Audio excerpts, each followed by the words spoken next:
Hey mamas, happy Saturday. I hope you are having a fabulous weekend so far. Stan McCormick here, and today I wanted to talk about GMOs and what exactly are they? Now this is something that you may not necessarily know, or maybe you kind of know, but not really. If that is you, that's totally okay. I was in your shoes a couple of years ago.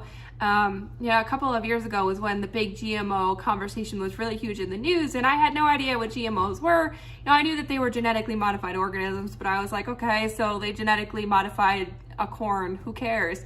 But in reality, it's a really big deal, and it can have a significant impact on your health.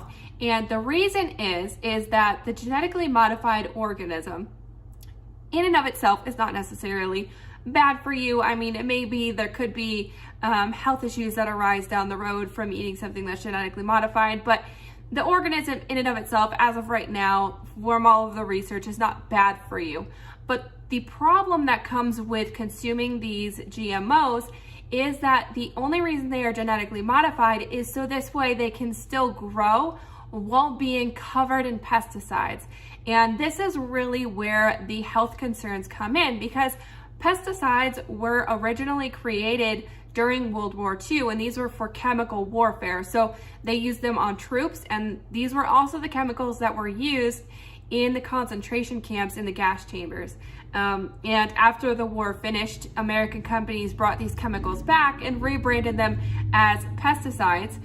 If you haven't heard, one of the examples of these pesticides is Roundup. Now, Roundup has this huge lawsuit that is ongoing that it causes cancer, and that's one of the big health concerns with these pesticides, is that they cause so many diseases in the population and in your bodies. When you eat them, over time those pesticides build up. And just think about this: if you're eating GMOs, which, for example, they're in a lot of popular foods like Cheerios or Frosted Flakes, these chemicals, you are eating them and your children are eating them, and these cause diseases in our children, not just in us, which as a mom is a huge concern for me. So I never let my kids eat any GMOs ever, which they cry when they're at the grocery store because they want Chips Ahoy and Frosted Flakes. And I say, no, sorry, not happening, because I love you too much. But that is why GMOs are so concerning, and why you should really check your foods and check all of your packaging to make sure that you are not buying GMO products, because if you are, there is a very, very, very high likelihood that you and your family are going to be consuming these chemicals that were originally created for the gas chambers during World War II. So do not buy GMOs.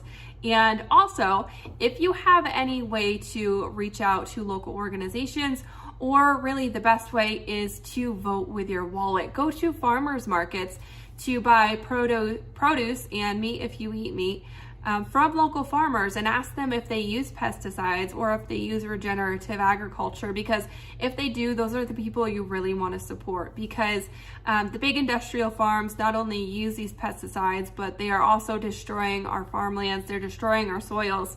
And these pesticides are getting into the soil, and they're getting into the water tables, and they're really just everywhere. So vote with your wallet, go to your local farmers market. That is the best way to go to get all of your food. So that is it for today, ladies. Quick and easy. If you have any questions, put them down in the comments. But if not, I hope you have a fabulous weekend. I hope it is gorgeous and sunny where you are, with the last little hurrah of summer. And I will see you ladies tomorrow.